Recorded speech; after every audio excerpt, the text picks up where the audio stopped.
Berikutnya soal dapur fiktif, Bu. Sudah dijelaskan memang, katanya memang sudah dapat izin, yayasannya sudah dapat, tapi ternyata dapurnya belum dibangun. Ada sekitar 5.000. Nah, mengantisipasi supaya itu tidak terjadi di kemudian hari gimana, Bu? Saya berapa hari ini ikut langsung ke tempat, besok kita malah mau ngundang wartawan, tempat verifikasi. Itu ada 100 anak-anak muda yang memverifikasi. Kita nggak tahu siapa pemilik dapur itu. Ya, pemilik dapur itu kita nggak tahu siapa. Nah, mengantisipasinya kan ada batasan, Mbak. 45 hari tidak ada tanda-tanda dia membangun, langsung dihapus, cas, kembali lagi, by system. Dia itu by system 45, langsung dia akan kembali pada pendaftaran semula. Nah, kalau yang disebut fiktif itu misalnya udah jadi, kemudian kita ngasih uang ke sana, kemudian ternyata nggak ada dapurnya gitu kan. Ini nggak ada, kita juga nggak ada ngasih, ini juga barangnya belum ada. Jadi memang kan dibuka, jadi semua orang boleh bisa mendaftar. Ya kan? Makanya terus dibuka, ada kesempatan lagi orang masuk 3.000 sekian gitu kan. Ada daerahnya langsung kita tunjukin kan, nih di sini masih kosong nih, di sini kosong, di sini kosong.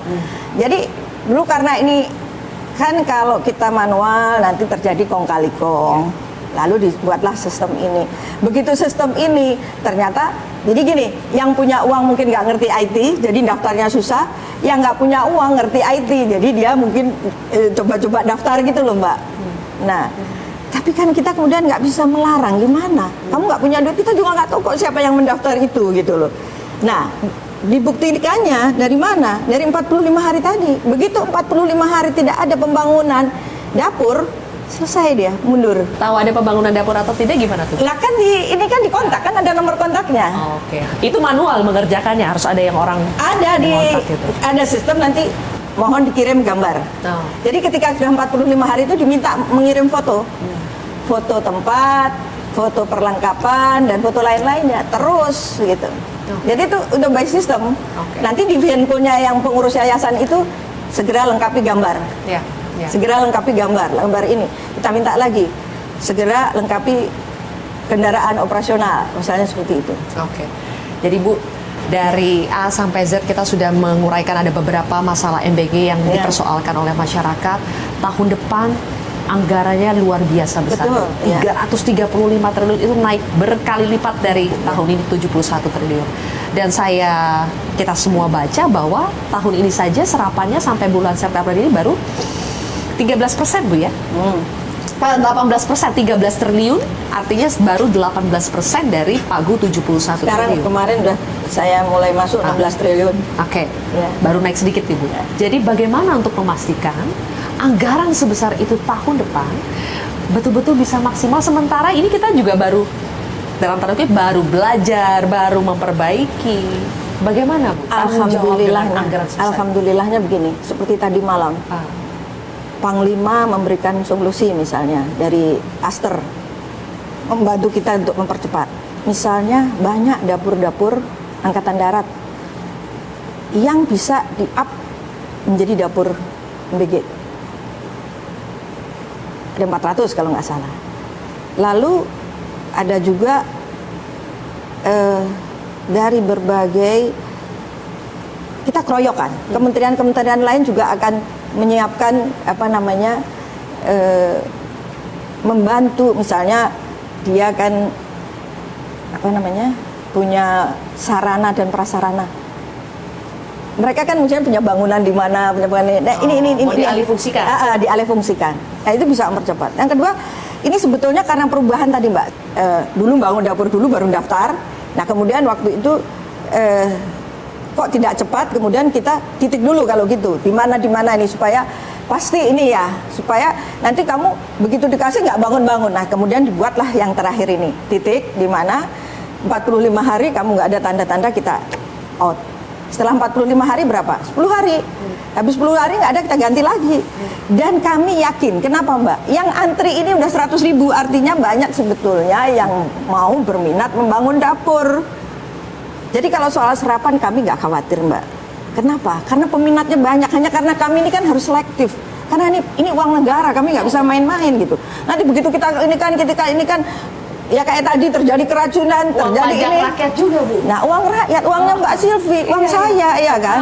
Nanti kalau kamu itu brak hanya ngejar untuk kuantitasnya, kita nggak perhatikan kualitas, makin besar terjadi potensi nanti keracunan. Banyak kalangan yang meminta agar MBG dievaluasi total, salah satunya, Bu, dengan menginjak rem. Berhentikan dulu, evaluasi total, baru nanti mulai lagi. Ada juga yang mengatakan fokus saja ke daerah 3T, tidak perlu semua sebetulnya. 3T saja. Bagaimana Ibu menilai masukan-masukan itu, Bu? Semua boleh berpendapat dan memberi masukan. Dan buat saya atau teman-teman pimpinan di MBG, nggak apa-apa masukan itu kami terima. Tapi sejauh ini kami melihat konsep sekarang ini memberikan hal yang terbaik. Makanya tadi di depan saya bilang ini bukan sekedar memberi makan anak-anak secara gratis, tapi ini adalah menciptakan pertumbuhan dan membuka lapangan kerja yang tercepat, paling cepat. Karena nanti kalau lapangan kerja nggak terserap, kami diprotes lagi. Kemudian ini juga cara pengentasan kemiskinan, jalan tol. Satu, saya kasih contoh. Orang dulu yang petani kangkung jual 100 ikat saja Mbak, nangis darah, dia sore nggak laku. Sekarang dia bisa menjual 5 kali lipat. Nah, orang yang tadinya miskin sudah tidak miskin lagi kalau dia bisa menjual 500 ikat satu hari ke dapur MBG. Ya kan? Jadi kami melihat ini masih yang terbaik, dan kalau ada kurang-kurangnya kami akan terus perbaiki dengan berbagai cara pokoknya. Dan masukan siapapun kami terima dengan senang hati. Monggo silahkan, makanya apapun ini harus begini ini, kami terima. Dan misalnya usul gini ya nanti kami evaluasi, tapi menurut hemat kami efek program yang sekarang ini banyak memberikan manfaat bukan hanya anak-anak tetapi kepada juga masyarakat kecil, dari petani, pedagang, UMKM. Saya harus buka Mbak, waktunya kan sedikit. Saya punya data yang ternyata gila, berapa ribu UMKM terserap dari program ini. Ya, yang tadinya sudah mati suri kena COVID, Mbak.